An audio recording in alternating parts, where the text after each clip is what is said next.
The wine glass stops halfway to her lips.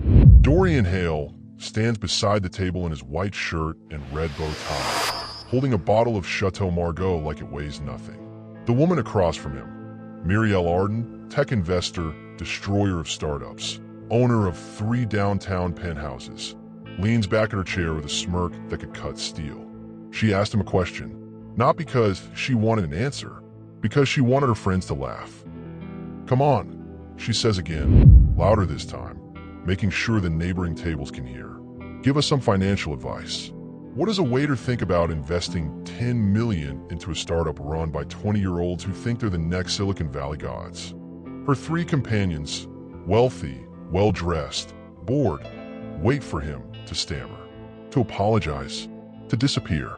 Dorian sets the bottle down gently on the white tablecloth. He looks directly at Muriel. "My first advice is simple," he says, voice steady, calm, respectful. "Never invest in people who think they're untouchable. That arrogance is the first sign their downfall already started." The laughter dies.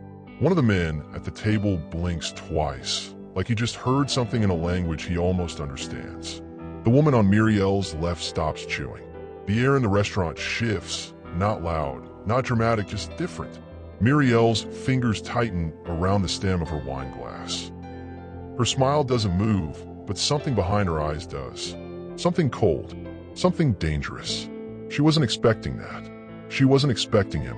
Have you ever been underestimated because of where you work, not who you are? Have you ever said something true and watched someone powerful realize you just saw straight through them? That's what just happened. And Muriel Arden hates it. Hi viewers, kindly tell us where you're watching from and what time it is. Her posture straightens. She glances at her companions, then back at Dorian, and for just a second, a fraction of a second, her confidence cracks. Not enough for anyone else to notice. But Dorian sees it. He spent years reading people who think they're invisible to him. "Well," she says softly, too softly, "that's bold." The man on her right clears his throat. "Muriel, maybe we should—" "No," she interrupts, still staring at Dorian. "I want to hear more. Tell me, waiter, what's your name?" "Dorian Hale, ma'am." "Dorian," she says it like she's tasting something bitter. "Where did you learn to talk like that? You sound like you've read a business textbook, or 2. He doesn't flinch. "I've read more than 2, ma'am." Her jaw tightens. One of the women at the table actually laughs, a short, surprised sound, before catching herself. Muriel's eyes narrow. She leans forward, elbows on the table, voice dropping to something sharper. "You know what I think, Dorian? I think you're a smart man working a job that's beneath him, and I think that must hurt. Every single day." The words land like a slap. But Dorian doesn't move. He simply nods once. "You're right. It does." The honesty catches her off guard. She expected anger, defense, shame. Instead, he gave her truth. And truth is harder to mock. Muriel sits back, fingers drumming once against the table. She's not smiling anymore. She's thinking, calculating. And when people like Muriel Arden start calculating, someone always pays the price. "Thank you for the wine," she says, voice flat now, dismissive. "That'll be all." Dorian nods, picks up the bottle, and walks away. His hands don't shake. His posture doesn't change. But inside he knows. He just made an enemy. What he doesn't know, what he can't see from across the dining room, is that someone else was listening. Someone who doesn't laugh at waiters. Someone who just closed an investment folder and leaned forward in her seat. Someone who's been looking for a man exactly like Dorian Hale. And she's about to change everything. 3 minutes later, Muriel's hand shoots into the air. The manager, a thin man named Gregory with too much gel in his hair and too much fear in his eyes, appears at her table like he was summoned by a spell. He leans down, listening as Muriel whispers something, her face calm, her tone lethal. Gregory's face goes pale. He nods. He apologizes. He promises. And then he walks straight toward the kitchen, shoulders tight, jaw clenched, looking like a man about to ruin someone's life. But we're not starting there. We're starting here. 2 weeks ago, in a courthouse hallway in downtown Chicago, where Dorian sat on a wooden bench holding a stack of hospital bills that added up to more than he made in a year. The fluorescent lights hummed above him. His daughter, Kaylee, sat beside him, swinging her legs, drawing something on the back of an envelope with a purple crayon. She was 9 years old. She didn't know what the word bankruptcy meant. She didn't know her father was 3 months behind on rent. She just knew Daddy looked tired. "What are you drawing?" Dorian asked, his voice quiet. "A castle," she said, not looking up, "with a big door, so nobody bad can get in." Dorian swallowed hard. He wanted to tell her castles don't work like that. That bad things get in no matter how thick the walls are. That life doesn't care how hard you fight or how good you are or how much you love someone. But he didn't say any of that. He just put his arm around her and said, "That's a good castle." She smiled, and that smile was the only thing keeping him from breaking. That was 2 weeks ago. Now, Dorian stands in the kitchen of the Meridian Sky Lounge, hands braced against the stainless steel counter, staring at Gregory like the man just told him the building's on fire. "Suspended?" Dorian repeats.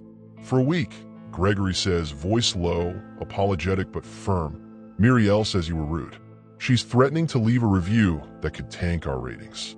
"You know how this works, Dorian? She's one of your biggest investors," Dorian finishes. "I know, so you understand." "I understand that I answered her question." Respectfully, Gregory sighs, rubbing his temple like this conversation is giving him a migraine. "Dorian, please, just apologize. Tell her you didn't mean to overstep. She'll drop it. We all move on." Dorian looks at him for a long moment. Then he says, "No." Gregory blinks. "What?" "I'm not apologizing for speaking the truth. Dorian, I didn't disrespect her. I didn't raise my voice. I didn't do anything wrong. She thinks you did. And in this business, that's the same thing." Dorian's hands curl into fists against the counter. Not from anger, from exhaustion, from the weight of knowing that no matter how hard he works, no matter how careful he is, people like Muriel can destroy him with a single word. Gregory takes a step back. "I'm sorry. I really am. But it's a week. Just lay low. Come back next Monday. We'll pretend this never happened." He leaves before Dorian can respond. The kitchen goes quiet except for the hiss of the dishwasher and the low murmur of conversation bleeding through the walls. Dorian stands there, alone, staring at nothing.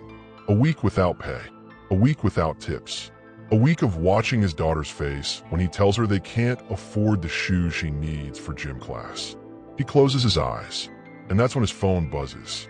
He pulls it from his pocket, expecting a text from Kaylee's school or a reminder about an overdue bill.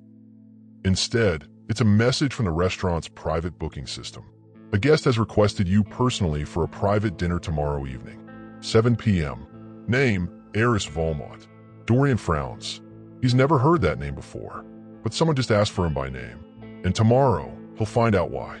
Dorian's apartment sits on the 4th floor of a building that smells like old carpet and radiator heat. The lock sticks when he turns the key. It always does. He shoulders the door open, drops his bag on the floor, and finds Kaylee sitting cross-legged on the couch, homework spread out on the cushions, her tongue poking out in concentration. "Hey, baby," he says, forcing a smile. She looks up, eyes bright. "Daddy, I finished my math. All of it, even hard ones. That's my girl." He sits beside her, glancing at the worksheet covered in neat pencil marks. "You get them all right?" "I think so. Mrs. Patterson says I'm good at fractions." "You're good at everything." She grins, leaning into him. "Can we get pizza tonight?" Dorian hesitates. Pizza means delivery. Delivery means a tip he can't afford. But Kaylee's looking at him like pizza is the most important thing in the world, and he can't bring himself to say no. "Sure," he says. "Pepperoni and extra cheese." Extra cheese it is. She hugs him, quick and fierce, then goes back to her homework. Dorian watches her for a moment, memorizing the way her braids fall over her shoulders, the way her socks don't match, the way she chews on the eraser when she's thinking. This is why he didn't apologize. Because if he teaches her to bow to people who abuse power, she'll spend her whole life on her knees. Later, after Kaylee's asleep, Dorian sits at the kitchen table with a calculator and a stack of bills. Rent, past due. Electric, final notice. Hospital debt, Laughable. He runs the numbers 3 times, hoping they'll change. They don't. Without this week's pay, he's 10 days away from eviction. He rubs his eyes, exhales slowly, and stares at his phone. The message is still there. A guest has requested you personally for a private dinner tomorrow evening. 7 p.m. Name, Eris Volmont. He Googles a name. The results load slowly. His internet's cheap, but when they do, his chest tightens. Eris Volmont, billionaire, venture capitalist. Known for investing in underdogs. Known for firing executives who mistreat staff. Known for being ruthless, brilliant, and impossible to read. And she just asked for him by name. Dorian closes the laptop. He doesn't know what this means. But tomorrow night he'll find out. And somewhere across the city, in a penthouse with floor-to-ceiling windows overlooking Lake Michigan, Eris Volmont sits in a leather chair, reviewing security footage from Meridian Sky Lounge. She watches Dorian's exchange with Muriel 3 times. Each time, she smiles. Not because it's funny, because she's been looking for someone like him for 2 years. And she just found him. The Meridian Sky Lounge sits on the 40th floor of a glass tower that cuts into the Chicago skyline like a blade.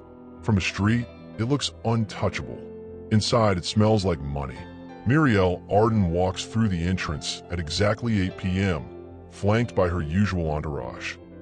3 partners who laugh too loud and dress like they're auditioning for a yacht commercial. The hostess greets her by name. The manager appears within seconds. She's led to her usual table, the one by the window with the best view, the one that costs more per night than most people make in a month. Muriel doesn't sit right away.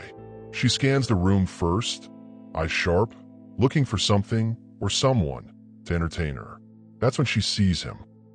Dorian Hale, moving between tables with a tray balanced on one hand, his posture perfect, his expression calm. She smirks. Well, she says to the woman on her left, loud enough for nearby diners to hear. Looks like they let anyone work here. Her companions laugh on cue. Dorian doesn't react. He's too far away to hear. Or maybe he's just used to being invisible. The hostess gestures for him to approach Muriel's table. He does. Good evening, he says, setting down menus. Can I start you with something to drink? Muriel leans back, arms crossed, studying him like he's a painting she's deciding whether to buy or burn. You look familiar, she says. Have we met? I don't believe so, ma'am. Strange. She taps one manicured nail against the table. You just have one of those faces, I guess. Forgettable. One of the men at the table coughs into his napkin. Dorian keeps his expression neutral. What can I get for you tonight? Muriel picks up the wine list, flips through it without reading, then tosses it back down. Surprise me. Something expensive. You know, the kind of thing people like you dream about affording. The table goes quiet. Not because what she said was shocking. Because everyone's waiting to see if Dorian will react. He doesn't. I'll bring our sommelier's recommendation, he says evenly. No. Muriel waves a hand. I want you to choose. Use that big brain of yours. Impress me. She's baiting him, testing him, waiting for him to slip. Dorian meets her eyes. The 2015 Chateau Margaux pairs well with red meat and overconfidence. The silence stretches. Then one of Muriel's partners, a woman with sharp cheekbones and sharper jewelry, lets out a surprised laugh. Muriel's smile freezes. Excuse me, she says softly. You asked for a recommendation, Dorian replies, voice still calm. That's mine. The man across from Muriel shifts in his seat. Muriel, maybe we should just... No. She cuts him off, eyes locked on Dorian. I want to hear more. Tell me, Dorian, it is Dorian, right? What makes you think you can talk to me like that? Like what? Like you're my equal. The words hang in the air like smoke. Dorian doesn't blink. I don't think I'm your equal, ma'am. I think I'm a man doing his job. And you asked me a question. I answered it. Muriel leans forward, voice dropping. You know what I think? I think you're trying to embarrass me in front of my friends. I'm trying to bring you wine. You're trying to be clever. I'm trying to be helpful. Her jaw tightens.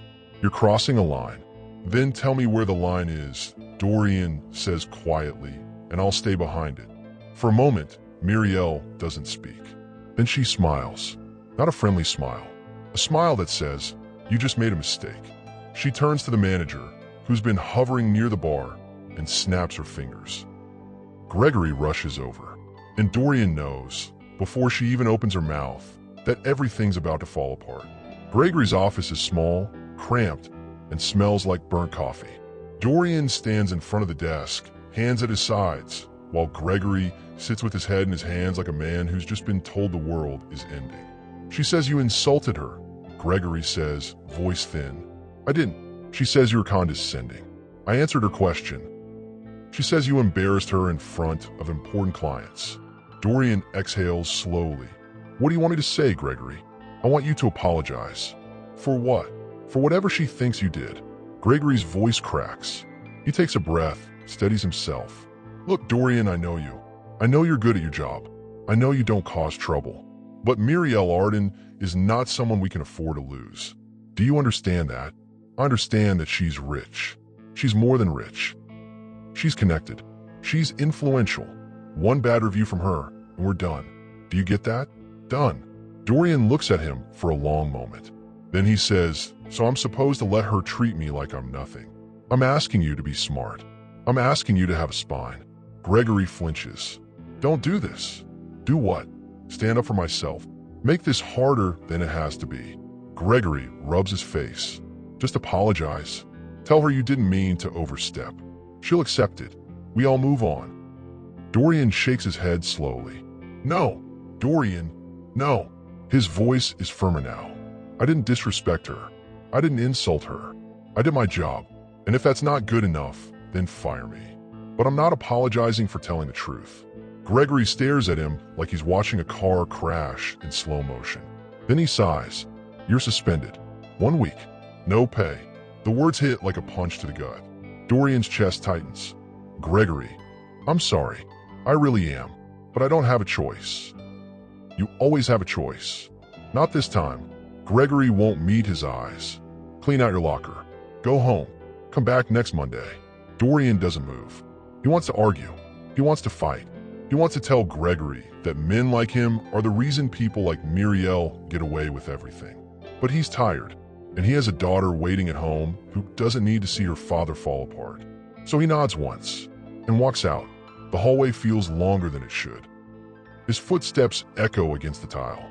He passes the kitchen, the bar, the dining room where Muriel sits laughing with her friends like nothing happened. She glances up as he walks by. Their eyes meet, and she smiles. Not a cruel smile. Worse, a satisfied smile. Dorian keeps walking. He pushes through the service exit into the alley behind the restaurant, where the air is cold and the dumpsters smell like rotting vegetables. He leans against the wall, closes his eyes, and lets himself breathe. 1 week. 1 week without pay. 1 week closer to losing everything. He pulls out his phone to call Kaylee's babysitter, tell her he'll be home early. But before he can dial, a notification pops up. A message from the restaurant's booking system. Reminder, private dinner with Heiress Valmont confirmed for tomorrow, 7 p.m. Dorian stares at the screen. He almost forgot. And then, below that message, another one appears. This one's not automated. Mr. Hale, this is Heiress Valmont. I heard what happened tonight. Come at dinner anyway. You're not working for the restaurant tomorrow. You're working for me. Dorian reads it twice, then 3 times. His hands start to shake, not from fear, from something else, something he hasn't felt in a long time. Hope. Kaylee's shoes have a hole in the left sole. Dorian notices it when she's putting them on for school, sitting on the edge of her bed, tongue between her teeth as she ties the laces. The rubber's worn through completely. He can see her sock underneath. Baby, he says, kneeling beside her. Those shoes hurting your feet. She shrugs. A little. But it's okay. It's not okay. Daddy, I'm fine. Really. She stands up, testing them. See? They still work. Dorian's throat tightens. He wants to tell her they'll go to the store after school. Pick out new ones. Whatever color she wants. But the suspension started yesterday. His bank account has $83 in it. Rent's due in 6 days. We'll get you new ones soon, he says. I know. She grabs her backpack, kisses his cheek. Love you, Daddy. Love you too, baby. She leaves for school with Mrs. Chun from downstairs, who watches her until Dorian gets home from work. Except now there's no work, no pay, Just 7 days of trying to figure out how to keep his daughter fed and his landlord patient. He sits at the kitchen table, staring at his phone. The message from Eris Volmont is still there. Come to dinner anyway. You're not working for the restaurant tomorrow. You're working for me. He doesn't understand what that means. But at 6:45 p.m., he puts on his cleanest shirt, takes 2 buses across town, and walks into the Meridian Sky Lounge like a man stepping onto a battlefield. The hostess recognizes him. Her eyes widen. Dorian? I thought you were. I have a private booking, he says. Eris Volmont. The hostess checks her tablet, nods slowly. Right, this way. She leads him past the main dining room, down a hallway he's never been in, to a door marked private. She knocks twice, waits, then opens it. Inside is a small room with 1 table, 2 chairs, and floor-to-ceiling windows overlooking the city. Sitting at the table is a woman in a charcoal suit. No jewelry, hair pulled back, eyes that miss nothing. Eris Volmont. She doesn't stand, doesn't smile, just gestures to the chair across from her. Sit, she says. Dorian sits. The hostess leaves. The door clicks shut. For a long moment, neither of them speaks. Then Eris slides a black folder across the table. Open it, she says. Dorian hesitates, then opens the folder. Inside are financial statements, investment proposals, risk assessments, company evaluations. His eyes scan the pages, his mind automatically calculating margins, spotting patterns, identifying weak points. You read fast, Eris observes. I used to do this for a living. I know. She leans back. I know you ran financial literacy workshops. I know you were building a wealth management firm before your wife passed. I know a corporate manager fired you for attitude when you reported discrimination. I know you're 3 months behind on rent, and you're working double shifts to keep your daughter in a good school. Dorian's chest tightens. How do you? Because I pay attention. She taps the folder. Tell me what you see. He looks down at the documents again, studies them. Then he speaks. This startup has good revenue projections, but their burn rate's too high. They're spending like they've already succeeded. Their leadership team has no exits, no failures, no humility. That's dangerous. They'll hit a wall in 18 months and won't know how to pivot. Eris's expression doesn't change. And whoever's investing $10 million into this is making a mistake. That's what I told them. She closes the folder. They didn't listen, so I walked away. Dorian frowns. Why are you showing me this? Because yesterday, a woman named Muriel Arden tried to humiliate you in front of a room full of people. And instead of bowing, you told her the truth. Do you know how rare that is? He doesn't answer. I've been looking for someone like you for 2 years, Eris continues. Someone who understands money but isn't controlled by it. Someone who can read people, not just spreadsheets. Someone with integrity. Dorian's pulse quickens. What are you offering? A job. The words hang in the air. A real job, Eris clarifies. Not as a waiter. As a financial integrity consultant on my personal investment board. You'll review deals, assess leadership, advise on risk. Starting salary, $200,000 a year. Dorian's breath catches. $200,000. He could pay off the hospital debt, buy Kaylee new shoes, move to a building where the locks don't stick. Why me, he asks. Eris leans forward. Because yesterday, Muriel Arden asked you a question and you gave her the only answer that mattered. You told her arrogance destroys empires. And you were right. She pauses. There's something you should know about Muriel. Dorian waits. She's not just an investor, Eris says quietly. She's a predator. She targets companies led by people she considers weak, women, immigrants, anyone she thinks she can intimidate. Then she buys them out, guts them, and sells the pieces. I've been tracking her for 3 years. Why? Because someone needs to stop her. Eris's eyes harden. And I think you're the person who can help me do it. Dorian stares at her. This isn't just a job offer. It's a war. And Eris Volmont just recruited him. The contract sits on the table between them. 3 pages. Clean. Direct. No fine print traps. Dorian reads every word twice. You start Monday, Eris says. But tonight, I need you to do something for me. What? She pulls out her phone, scrolls, then turns the screen toward him. It's a photo of Muriel at a charity gala, arm around a young CEO, smiling like she just closed a deal. Her name is Amara Okoye, Eris says, 26 years old, built a tech platform that connects low-income families with affordable healthcare. Muriel invested $2 million 6 months ago. Now she's pressuring Amara to sell the company for a fraction of what it's worth. Dorian's jaw tightens. Why would Amara agree to that? Because Muriel's threatening to pull her funding and sue for breach of contract. Amara's young. She's scared. She doesn't know Muriel's bluffing. How do you know she's bluffing? Because I read the contract. Eris's voice is cold. There's no breach. Muriel's just betting Amara won't fight back. Dorian looks at the photo again. Amara's smile doesn't reach her eyes. She looks exhausted. Trapped. What do you need me to do? He asks. I need you to meet with Amara tomorrow. Explain the contract. Show her she has options. Give her the courage to say no. Why me? You could do that yourself. Because Amara doesn't trust billionaires. She trusts people who've been where she is. People who've fought to survive. Eris meets his eyes. People like you. Dorian exhales slowly. He thinks about Kaylee. About the shoes with the hole in the sole. About the eviction notice he's 1 week away from receiving. He thinks about the hospital bills that broke him. The manager who fired him. The years of being invisible. And he thinks about Muriel's smile when she got him suspended. That satisfied, untouchable smile. I'll do it, he says. Eris nods. Good. There's one more thing. She slides another folder across the table. This one's thicker. What's this? Dorian asks. Everything I have on Muriel. Her investments. Her patterns. Her victims. I've been building this file for 3 years, but I've never had someone who could help me use it. She pauses. Until now. Dorian opens the folder. Inside are dozens of documents, emails, contracts, testimonies from founders who lost everything. This is a case, he says quietly. It's more than a case. It's proof. Eris leans back. But proof doesn't matter if nobody's brave enough to stand against her. That's where you come in. You want me to take her down. I want you to show her that people like you, people she looks down on, are the ones who decide whether empires stand or fall. Dorian looks at the documents, then at Eris. This is dangerous, he says.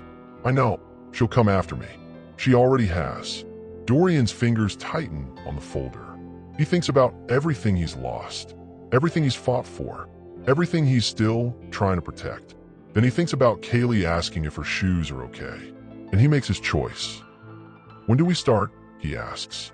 Eris smiles for the first time that night. Not a warm smile, a sharp one. We already did. She stands, extends her hand. Dorian shakes it. Her grip is firm, steady, unbreakable. Welcome to the team, she says. And somewhere across the city, in a penthouse with too much glass and too little warmth, Muriel Arden pours herself a drink and checks her phone. She's scrolling through messages when she sees it. A notification from her financial tracker. Eris Valmont just moved $50 million into a hostile acquisition fund. Muriel's smile fades. She doesn't know what it means yet, but she's about to find out. Dorian meets Amara Okoye in a coffee shop on the south side, the kind of place where the tables wobble and the Wi-Fi cuts out every 10 minutes. She's smaller than he expected. Young. Tired. Her hands shake slightly when she picks up her cup. Thanks for meeting me, Dorian says, sitting across from her. Eris said you could help. Amara's voice is quiet, careful. I don't know what she thinks you can do. I read your contract. Her eyes widen. How did you? Eris has her ways. He pulls out a printed copy, sets it on the table. Muriel's threatening to sue you for breach, right? Amara nods. She's lying. Amara blinks. What? There's no breach. Look, he points to a clause halfway down page 4. This section says you have full operational control for the first 2 years. She can't force a sale unless you violate fiduciary duty or commit fraud. Have you done either of those things? No. Then she has no case. Amara stares at the contract like it's written in another language. But she said what she needed to say to scare you. Dorian's voice is gentle but firm. She's betting you won't fight back. That's her strategy. She targets founders who don't have the resources to hire lawyers. She pressures them into selling cheap. Then she flips the company for 10 times what she paid. Amara's hands start shaking harder. I can't afford a lawyer. You won't need one.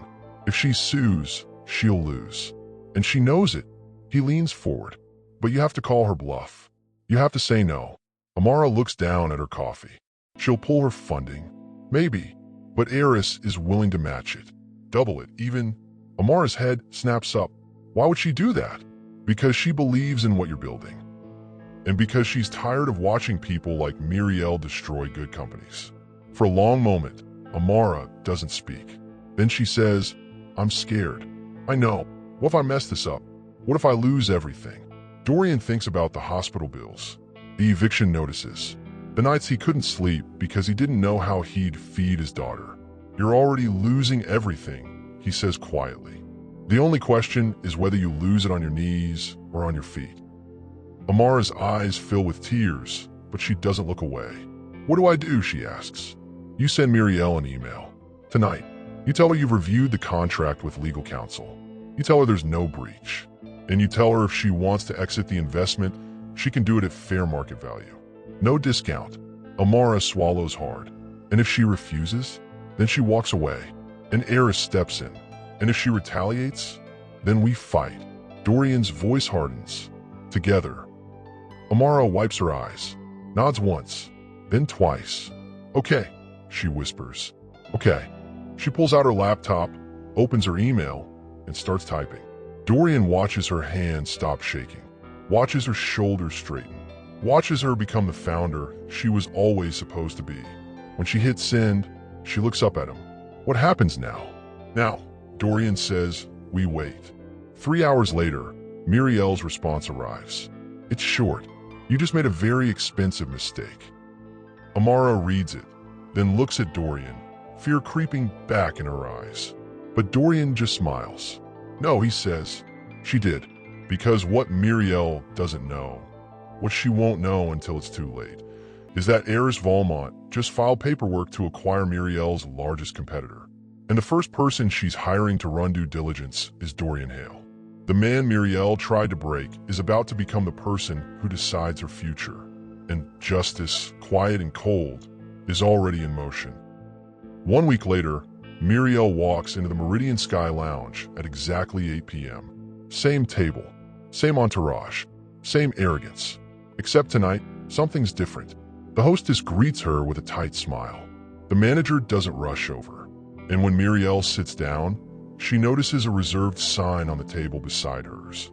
She frowns. Who's that for? The hostess hesitates. A private guest. I don't care who it is. Move them. I'm afraid I can't do that, ma'am. Muriel's eyes narrow. Excuse me. Before the hostess can respond, the door opens. Eris Valmont walks in. Not alone. Beside her, dressed in a tailor navy suit, crisp white shirt, and polished shoes, is Dorian Hale. Muriel freezes. Her wine glass stops halfway to her lips. Her companions go quiet. Eris and Dorian cross the dining room, moving with the calm confidence of people who own every space they enter. They sit at the table beside Muriel's. Dorian doesn't look at her, doesn't acknowledge her. He just opens a leather portfolio, pulls out a document, and begins reviewing it with Eris. Muriel's hands tighten around her glass. One of her partners leans over, whispers, "Isn't that the waiter you?" "Shut up," Muriel hisses. She watches them for a full minute, jaw clenched, mind racing. Then she stands, walks over to their table. "Eris," she says, voice tight, "I didn't know you were dining here tonight." Eris looks up, expression neutral. "Muriel, how nice to see you." Muriel's eyes flick to Dorian. "And you brought help." "I brought my financial integrity consultant," Eris says smoothly. "Dorian Hale. Perhaps you've met." Muriel's smile doesn't reach her eyes. "We've met." Dorian finally looks up, meets her gaze, doesn't flinch. "Ma'am," he says politely. Muriel's composure cracks for half a second. Then she recovers, turning back to Eris. "I wasn't aware you were expanding your team. There's a lot you're not aware of." Eris closes her portfolio. "For instance, did you know I'm acquiring Vertigo Tech?" Muriel's face goes pale. "What? Vertigo Tech? Your largest competitor." "The acquisition closes Friday." Eris's voice is calm, clinical, and Dorian here is running the due diligence. He'll be evaluating all of Vertigo's partnerships, including the ones with your portfolio companies. Muriel's breath catches. You can't. I can. And I am. Eris leans back. Dorian's already identified 3 companies where your contracts violate fiduciary standards. If those findings go public, your reputation won't survive the week. The room tilts. Muriel's pulse pounds in her ears. She looks at Dorian, searching for weakness, for fear, for anything she can exploit. But all she sees is calm, strength, the same quiet strength she tried to humiliate 2 weeks ago. You're making a mistake, Muriel says, voice low. Dorian speaks for the first time. Not loud, not angry, just clear. No, he says, you made the mistake. You thought humility was weakness. You thought people like me didn't matter. And now the man you try to break is the one deciding whether you keep your empire. He pauses. Arrogance, he says softly, echoing the words he spoke to her weeks ago, is the fastest way to lose everything. Muriel's face drains of color. She opens her mouth, closes it, then she turns and walks back to her table without another word. Her companions stare at her. She doesn't sit down. She grabs her coat, throws cash on the table, and leaves. The door swings shut behind her. Eris looks at Dorian. How do you feel? Dorian exhales slowly, like I just won something I didn't know I was fighting for. You did. Eris smiles. And this is just the beginning. Across the city, Dorian's phone buzzes. A text from Kaylee's school. Payment received for new gym shoes. Thank you. He smiles. Not because of the money. Because for the first time in years, he's not just surviving. He's building something. And nobody can take that away. 6 months later, Dorian stands in front of a classroom in Englewood, the same neighborhood where he grew up. 23 people sit in folding chairs, notebooks open, eyes locked on him. They're founders, dreamers, people trying to build something from nothing. People just like he used to be. Money doesn't care who you are, Dorian says, pacing slowly. It doesn't care where you're from, or how you talk, or what you look like. But people do, and people will use your identity as a weapon if you let them. He stops, looks at the group. Someone once asked me for financial advice as a joke. She wanted to humiliate me, make me feel small, but I didn't shrink. I told her the truth, and that truth changed my life. A woman in the front row raises her hand. What did you say? Dorian smiles. I told her that arrogance is the first sign of someone's downfall, and I was right. The room is silent. Here's what I learned. Dorian continues. The people who underestimate you are giving you the greatest gift. Because while they're busy looking down on you, you're learning, growing, getting stronger. And by the time they realize you're a threat, it's too late. A man in the back nods slowly. Character can't be bought, Dorian says. It can't be faked. And it can't be broken by people who mistake humility for weakness. The world will try to convince you that success means stepping on others. But real power, the kind that lasts, comes from lifting others up. He glances at the clock. That's all for today. Next week, we'll talk about contracts and how to protect yourself from predatory investors. Bring questions. The group stands, gathering their things, but several people linger, waiting to talk to him. A young woman approaches, nervous. Mr. Hale, I just wanted to say, thank you. My investor's been pressuring me to sell my company cheap. I didn't know I could say no until I heard your story. Dorian's chest tightens. You can always say no, and if they don't respect that, they were never the right partner. She nods, eyes bright. I'm meeting with a lawyer tomorrow. Good? And if you need a second opinion on your contract, send it to me. I'll review it for free. Her smile could light up the whole block. After everyone leaves, Dorian locks up the classroom and walks outside. Kaylee's waiting on the steps, backpack beside her, new shoes bright and clean. Ready to go, baby, he asks. Yeah. She jumps up, grabs his hand. Can we get ice cream? Absolutely. They walk down the street together, her hand in his, the evening sun casting long shadows on the pavement. Daddy, she says after a while. Yeah. Are you happy? He stops, looks down at her. Why do you ask? Because you smile more now. Like a real smile, not the tired one. Dorian kneels down. I'll level with her. I am happy, baby. You know why? Why? Because I get to do work that matters. And I get to come home to you every single night. He taps her nose gently. That's all I ever wanted. She hugs him tight. And in that moment, Dorian knows. He didn't just survive. He won. Not because he destroyed Muriel. Not because he got rich. Not because he proved anyone wrong. But because he stayed true to who he was. Even when the world told him he didn't matter. Even when powerful people tried to break him. Even when it would have been easier to bow. He stood tall. And that, more than money, more than status, more than revenge, is the victory that lasts. Because humility isn't weakness. Pride isn't strength. And sometimes, the people the world overlooks are the ones who change it. 3 years later, Dorian receives an envelope with no return address. Inside is a handwritten note on expensive stationery, the kind that costs more per sheet than most people spend on lunch. The handwriting is precise, controlled, almost aggressive in its neatness. You were right. Arrogance was my downfall. I lost everything. I hope you're satisfied. M.A. Dorian reads it twice, then sets it on his desk. He's not satisfied. He's not angry either. He just feels nothing. Because Muriel Arden isn't his story anymore. She's a lesson he learned and moved past. His phone buzzes. A text from Amara Okoye, whose healthcare platform now serves 2 million families across 12 states. Just closed our Series C. $80 million. Thank you for teaching me to say no. He smiles, types back. You did that yourself. Proud of you. Another text comes in. This one from a founder he mentored last month. A 23-year-old kid from Bronzeville who built an app connecting Black-owned businesses with investors. Mr. Hale, I just got my first term sheet. Can you review it before I sign? Dorian replies, send it over. I'll look tonight. Then another, and another. Founders asking for advice.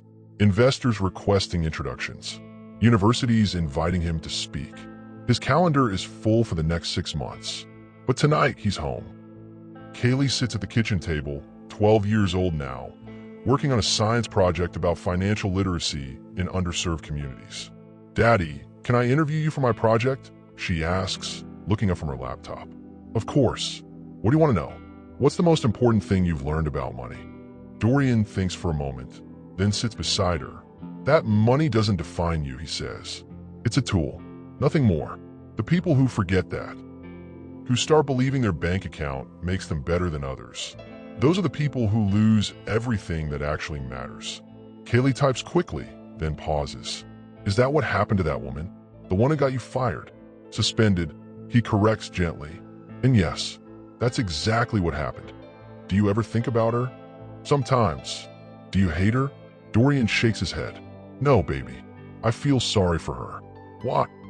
Because she spent her whole life climbing a ladder that was leaning against the wrong wall. And by the time she realized it, she'd already lost everything she climbed for. He touches Kaylee's shoulder. I don't want that for you. I don't want that for anyone. Kaylee nods slowly, thinking. So what's the right wall? Character, integrity, treating people with dignity, building things that make the world better, not just richer. He smiles. That's the wall worth climbing. She grins. That's a good answer. I'm putting that in my project. You do that. Later, after Kaylee's asleep, Dorian stands by the window, looking out at the Chicago skyline. He thinks about the waiter he used to be, the man people overlooked, the father who couldn't afford his daughter's shoes. And he thinks about who he is now, not because he's wealthy, not because he's powerful, but because he refused to become the thing that tried to break him. Somewhere in the city, Muriel Arden sits in a smaller apartment, her empire gone, her reputation destroyed, wondering how it all fell apart. But Dorian isn't thinking about her. He's thinking about the 20 founders he's meeting with next week, the scholarship fund he's launching next month, the book he's writing about building wealth with integrity, the life he's creating, not for revenge, not for validation, but because it's the right thing to do. He picks up Muriel's note one last time, reads it, then throws it away, because some stories end with destruction.